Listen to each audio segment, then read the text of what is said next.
Bonjour tout le monde, encore de nouveau, on va en parler du bien-être. Et dans ce bien-être, bien sûr, on va parler de cette relation alimentation, mode de vie ou hygiène de vie et avec les maladies, bien sûr. Et aujourd'hui, on va parler des problèmes du côlon. Et il y en a beaucoup. Donc, on a déjà parlé du problème des gaz donc, dans les intestins ou l'hélicobactère pylori dans l'estomac.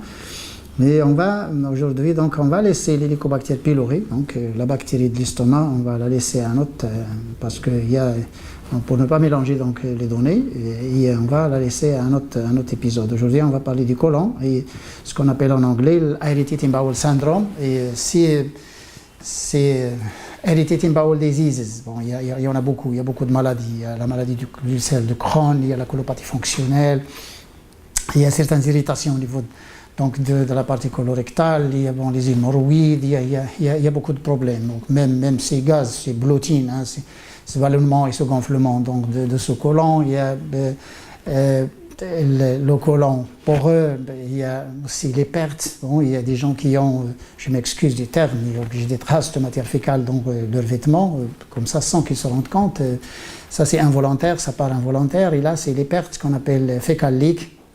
Le fecal leak au niveau donc du côlon, ça c'est devenu un phénomène actuellement insupportable. Pour les personnes âgées ou les petits-enfants, oui, ou parfois même les répertoires un peu, disons, agressés ou quelque chose comme ça, oui, on peut avoir des traces donc, de matière fécale dans les sous-vêtements, mais une personne normale qui a ça c'est une maladie, ça devient une maladie, c'est pas, ça, normalement ça doit pas exister. Bon, il y a des causes.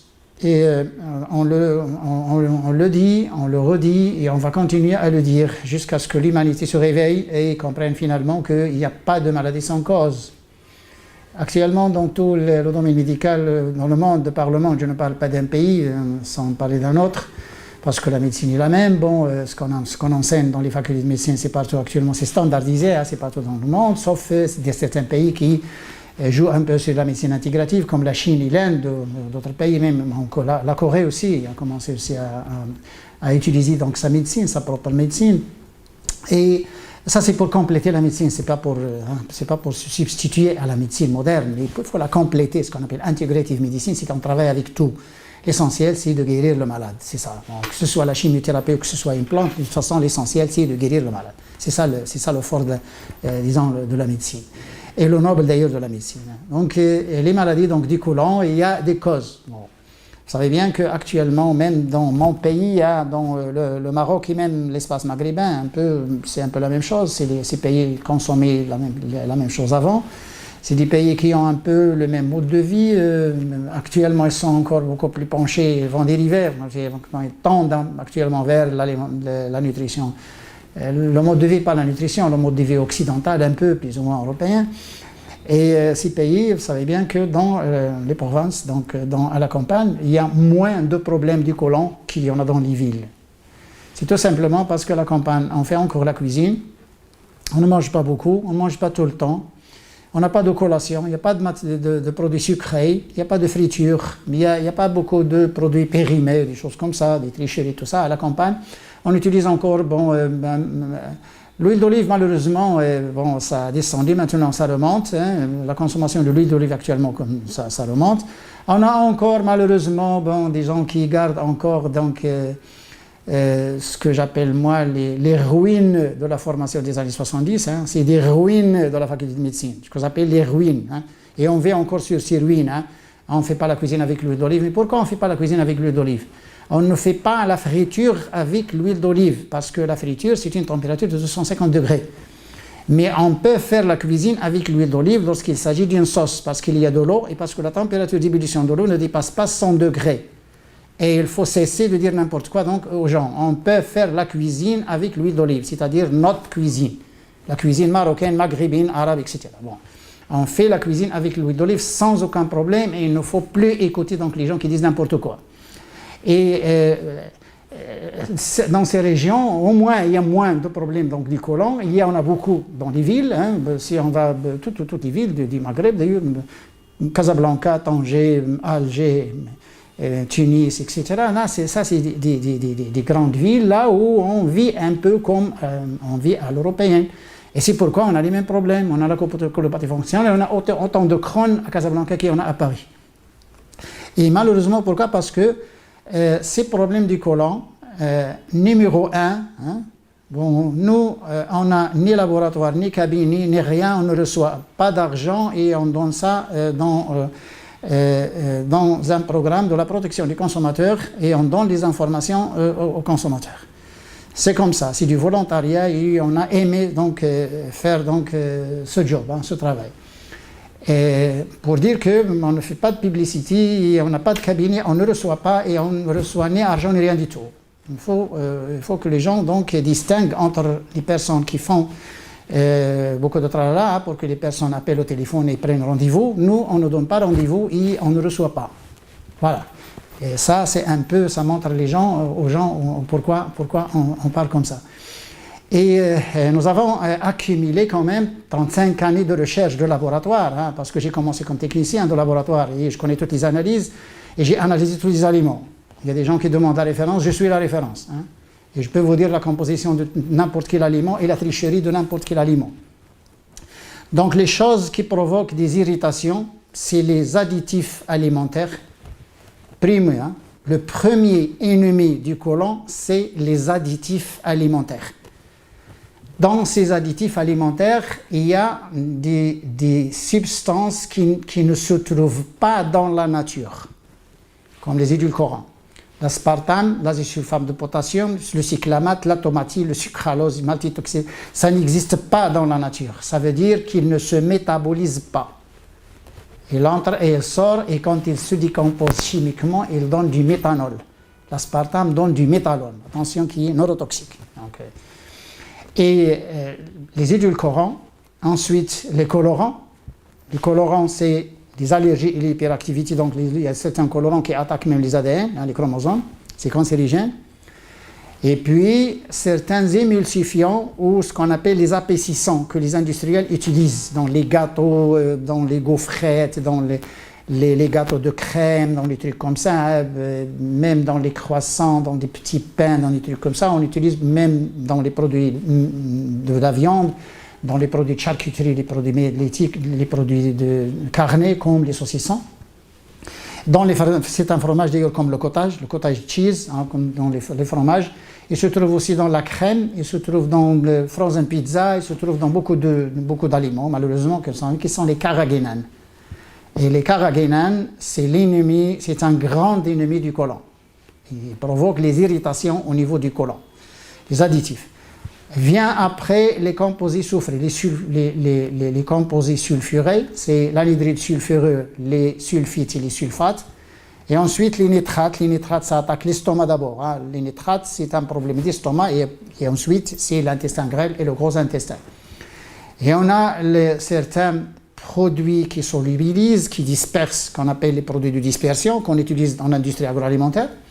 Et ces produits de dispersion qui sont des monoglycérides, des diglycérides, des gélifiants, de la lécithine, de la gélatine, des trucs comme ça. Et ça, c'est des produits, aussi. Puis les produits de blanchiment du pain, les bromates et les bromures. Le pain, on a 16 actuellement, on a 16 produits qu'on peut utiliser dans le pain. Les benzoates, les surbates, les BHT, ça, on a beaucoup de trucs. Donc les additifs alimentaires, c'est l'ennemi numéro 1. L'ennemi numéro 2, c'est trop de viande. Parce que la viande, nous, on explique scientifiquement. Bon, et nous sommes prêts à toutes les conférences du monde. Donc, pour bien... déjà, on simplifie un peu notre speech. On simplifie le discours. Mais sinon, on peut le compliquer encore beaucoup plus davantage. Donc, les viandes, après digestion, on aura l'ammoniac et on aura les monocarbonyles, des fonctions aldéhyde et cétone. Donc, aldéhyde, cétone, plus le H2S, plus l'ammoniac, les NH3, égale attaque directe de la lumière intestinale. Donc ça enflamme le côlon. Donc trop de viande, ça enflamme le côlon. Trop de viande, cancer du côlon, colorectal. Plus trop de viande, lithiase. Trop de viande, cancer de sein. Trop de viande, d'ailleurs, l'hypertrophie de la prostate. Trop de viande cardiovasculaire, etc., etc. Mais, disons, parmi Les grands dangers d'ailleurs d'un régime viande, hein, les gens qui mangent beaucoup de viande sans fibres, parce que les fibres, ça protège la lumière intestinale, les fibres, ça protège le côlon. Donc moins de fibres, trop de viande et de produits laitiers, c'est que les viandes, ils donnent de l'ammoniac, c'est la digestion des protéines, et les protéines, ils ont un NH2 final. Ce NH2, quand il est coupé, il donne NH3. Ils ont des fonctions donc, aldéhydiques et cétoniques. C'est un CO, c'est les monocarbonyles, et ils ont aussi le CO2. Et puis, on a les radicaux libres, qu'on appelle les radicaux libres, qui attaquent donc le gros intestin. En plus, les viandes, ils donnent des opoïdes, des protéines d'origine animale. Ils donnent des opoïdes, comme les endorphines et la casomorphine du lait. Le lait donne la casomorphine. Parmi les choses, il donne la casomorphine. Et c'est pourquoi d'ailleurs la caséine, surtout la caséine alpha S1 de la vache, c'est une caséine, mais c'est une protéine très robuste et très dure à digérer. Donc les gens qui mangent beaucoup de produits d'origine animale, ils ont des problèmes. Bon, les gens qui ont maintenant des syndromes, les gens qui ont des symptômes, les gens qui ont déjà ces maladies, qui ont déjà une colopathie fonctionnelle, qui ont déjà un Crohn, qui ont déjà une colite, des choses comme ça, des ballonnements, des gaz, des trucs comme ça, des inflammations, il faut qu'ils arrêtent d'abord ces choses-là. On arrête les produits industriels parce qu'il y a des additifs. On arrête tout ce qui est produit de friture dans l'huile, hein, c'est les frites, c'est les choses qu'on peut frire dans les huiles. Et on arrête les choses non fermentées, c'est-à-dire les pains qu'on ne fermente pas. Vaut mieux ne pas manger un pain. Bon, nous, au Maroc, malheureusement, on a des types de pain qu'on appelle msemen, rzeza, etc. Hein, c'est des types de pain qui ne sont pas fermentés. On pétrit et on fait cuire. Donc, et là, c'est mauvais. Hein, c'est difficile à digérer parce que l'amidon n'est pas bien travaillé et les particules d'amidon ne sont pas saturées. C'est pas bien mélangé, c'est pas bien fait. Et parce que la fermentation, ça ouvre un peu, ça ouvre le pain. Et il faut éviter le mélange des deux grands de la digestion. Hein. Il ne faut pas mélanger les deux grands, sinon vous aurez une mêlée dans votre estomac et dans votre intestin. Il ne faut pas mélanger le gras avec les sucres. Quand vous mangez gras, ne mangez pas les sucres. Quand vous mangez les sucres, ne mangez pas gras. C'est-à-dire, parce que malheureusement, nous avons une mauvaise habitude au Maroc, et ça existe surtout les familles aisées, les familles qui ont un peu d'argent. On a un repas gras, un repas viande, trop de viande, et puis le dessert, les sucres. Et après le dessert, c'est un gâteau type bastila au Maroc, on appelle comme ça, bastila ou bien le petit four. On a le petit four ou le bastila après le repas. Et là, c'est la catastrophe du type digestif. Bon, si les gens veulent manger ce bastila ou quelque chose, il faut qu'ils l'éloignent un peu des viandes. Les viandes, elles doivent être mangées seules. Il y a un régime actuellement qu'on commence à dire les gens viande et tout ça. Moi, j'ai suivi kétogénique, moi j'ai suivi vegan, moi j'ai suivi ça. Hein. Et on ne peut pas continuer à vivre cétogénique. On ne peut pas continuer à vivre cétogénique. Le meilleur régime, c'est le régime naturel, c'est le régime cuisant à la maison et c'est le régime équilibré en végétaux, pas en viande. Et là, actuellement, certaines personnes actuellement qui recommandent qu'on mange le gluten, mais ce n'est pas le gluten. Ce n'est pas le gluten, c'est la fermentation du pain. On a un blé transgénique, modifié génétiquement, et on a une fermentation avec une levure boulangère modifiée génétiquement, aussi transgénique. La levure boulangère de par le monde actuellement, elle est transgénique. Et cette fermentation ne permet pas l'hydrolyse de l'acide phytique parce qu'il n'y a pas de bactéries lactiques, il n'y a pas de probiotiques. Et on a un pain, il est ce qu'il est. Donc ce n'est pas le gluten, mais c'est la fermentation du pain. Si on peut fermenter ce pain avec un ferment traditionnel, un ferment acide, là il n'y aurait pas de problème, les gens ne peuvent pas se priver de ce pain parce que l'homme a toujours vécu avec les céréales, depuis son existence. Il a toujours mangé du blé. Ce n'est pas maintenant qu'on va introduire cette philosophie de on ne mange pas le blé, ça c'est pas de la nutrition, hein, c'est de la philosophie. Parce qu'il y a la science, il y a la philosophie. Nous on parle science, on ne parle pas philosophie.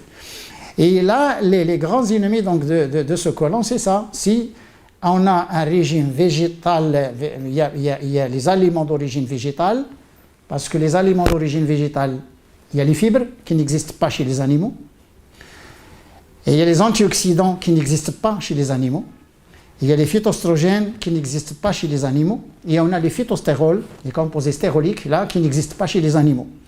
Et le monde végétal, il est riche en potassium. Il y a moins de sodium ou pas de sodium. Le sodium existe dans les aliments fabriqués par l'homme parce qu'il ajoute le sel.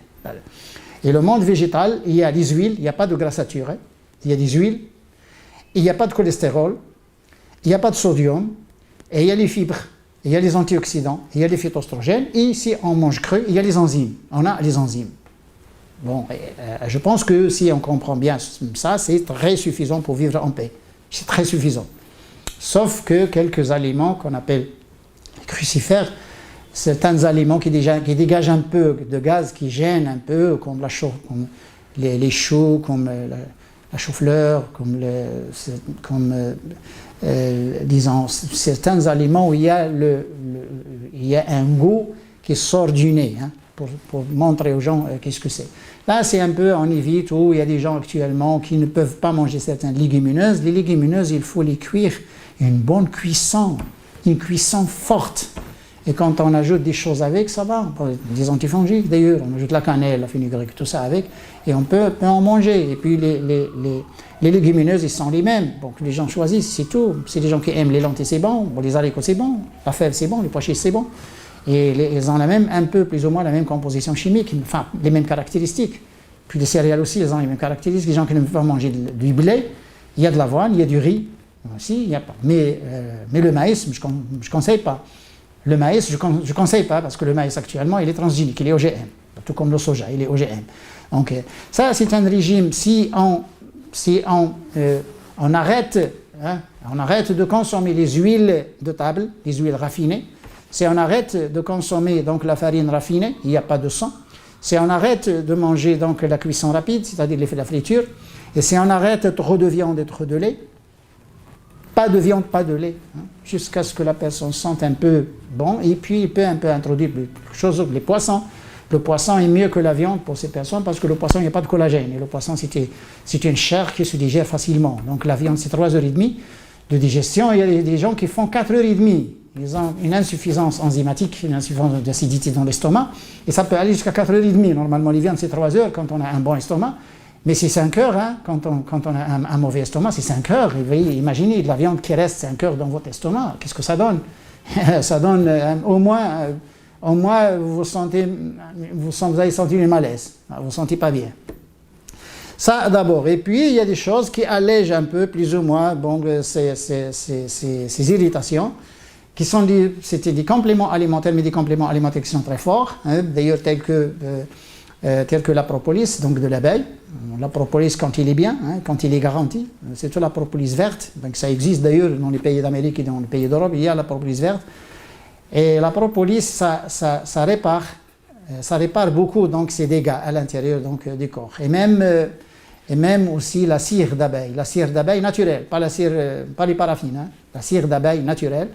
Là aussi, ça allège un peu donc, ces inflammations.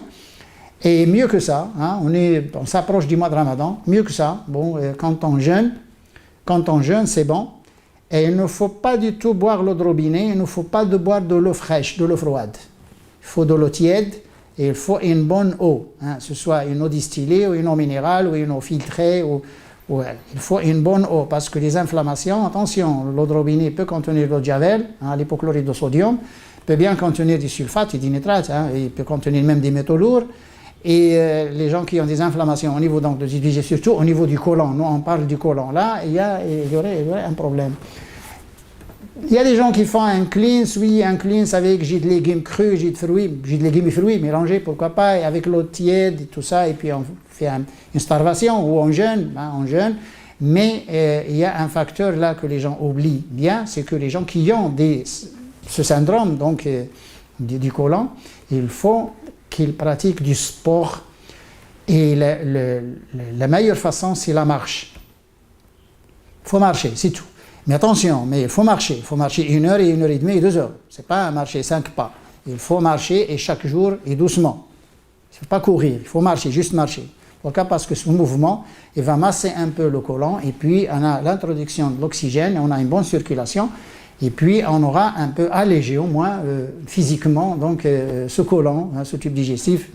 D'ailleurs, actuellement, on a un grand problème avec l'ulcère de Crohn. L'ulcère de Crohn.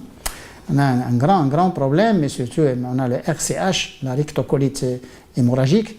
Et la rectocolite hémorragique et le Crohn actuellement, il y a une petite différence. On sait bien la détecter hein, pour les analyses de labo et puis même les médecins, et ça vient distinguer entre la RCH. Mais de point de vue régime alimentaire, c'est la même chose. C'est des inflammations du côlon, sans donner le nom, RCH ou Crohn ou même les hémorroïdes. Les hémorroïdes, il y a des gens, bon, quand ils bougent, les hémorroïdes, quand ils bougent, quand ils font la marche, quand ils font des sports et quand ils arrêtent les viandes, c'est bon. Et c'est tout, c'est bon. Il n'y a pas de... Et même certains constipés, quand ils arrêtent les viandes et le lait, c'est-à-dire viande et lait, ça veut dire régime végétarien, ils peuvent manger du poisson. Hein. Et puis la marche aussi, hein. La marche, les constipés, il faut qu'ils marchent. Le sport, ça masse bien, hein. Ça masse bien le côlon, il faut que ça marche.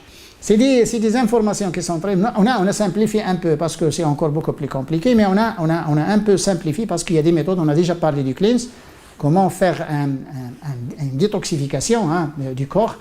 Et cette détoxification, tout le monde doit pratiquer d'ailleurs. Tout le monde doit pratiquer la détoxification parce qu'il faut rejeter ces déchets qui sont collés au gros intestin et surtout les déchets qui sont difficiles à éliminer. Donc il vous faut un programme de détoxification d'une semaine et même plus.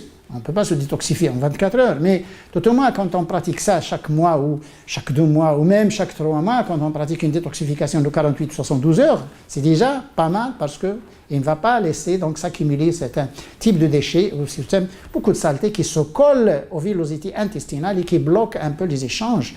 Et c'est cette saleté-là qui retient ce que vous mangez après digestion dans l'intestin grêle, qui vous font des fermentations, parce que ce sont des choses incrustées et qui vous font donc des fermentations et des fermentations indésirablement.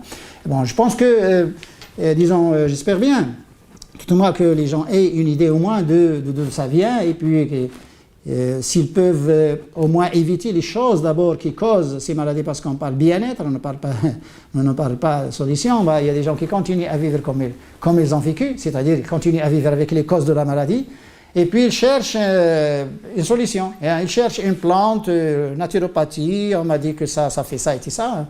Mais si vous ne changez pas votre mode de vie, il n'y a pas de traitement. Et on le dit clairement et tout simplement, c'est tout. Si vous ne changez pas votre mode de vie, il n'y a pas de traitement. Que ce soit au niveau de chimiothérapie ou corticothérapie ou antibiothérapie ou tout ce que vous voulez. Mais changez d'abord votre mode de vie et évitez d'abord les causes pour que le traitement donne résultat à 100%. Quand vous changez votre mode de vie, votre immunité va s'améliorer. Et puis le traitement que vous allez prendre, que ce soit un antibiotique ou que ce soit n'importe quel protocole, ça va donner un bon résultat. Sinon, ça va donner un 30%. Et vous aurez une antibiorésistance. Surtout chez les enfants. Les enfants, ils ont des problèmes d'angine. Ils ont une antibiorésistance. Pourquoi? Parce qu'ils ne changent pas de mode de vie. Ils continuent à vivre sur la confiserie et ils prennent donc de l'amoxicilline et puis ça ne donne pas 100%. Ça donne 30%. Et malheureusement, il faut que les gens comprennent ça. Il faut qu'ils fassent eux-mêmes quelque chose. Parce que nous, on compte sur le médecin à 100%, mais il ne faut pas compter sur le médecin à 100%. Il faut compter sur le médecin à 10%. Comptez sur vous-même à 90%. Ça, c'est très important. Pourquoi? Parce qu'il y a des choses que vous pouvez vous faire, elles sont très simples, et puis le médecin, il ne vit pas avec vous à la maison, il ne sait pas ce que vous mangez, il ne sait pas ce que vous faites. Il ne le sait pas. Bon, il vous ausculte donc le corps que vous lui présentez, mais il ne peut pas revenir en arrière pour savoir qui a causé la main, il ne peut pas. Donc, c'est vous-même qui devez d'ailleurs connaître les causes et les choses qui vous gênent pour vous les arrêter, et c'est tout. Je pense que on doit apprendre quand même, on doit apprendre à vivre de cette façon, parce qu'actuellement, avec le développement de l'industrie chimique, le développement de l'industrie alimentaire, on aura beaucoup de problèmes, on aura encore beaucoup de problèmes. On est actuellement à 10% des problèmes, attention, déjà les gens ils en ont ras-le-bol, mais que pensez-vous d'ici l'année 2030 et 2040? Il y aurait encore beaucoup de catastrophes et beaucoup plus de maladies qu'on ne sait même pas identifier. Bon, je pense que vous avez déjà eu une idée, et c'est ce qu'on cherche, nous, hein, on cherche à ayez d'abord l'idée. On ne vous demande rien, on ne vous suggère rien, on ne vous oblige à rien faire. On vous demande d'ailler l'idée. Ayez d'abord l'idée. Quand vous avez l'idée, c'est tout. Ça, c'est notre projet. Nous, on n'intervient pas dans la vie des gens, mais on veut aider les gens, mais on veut les aider d'une manière claire et simple et scientifique et concrète, et il n'y a pas de faute. Inch'Allah. Salam alaikum wa rahmatullahi wa barakatuh.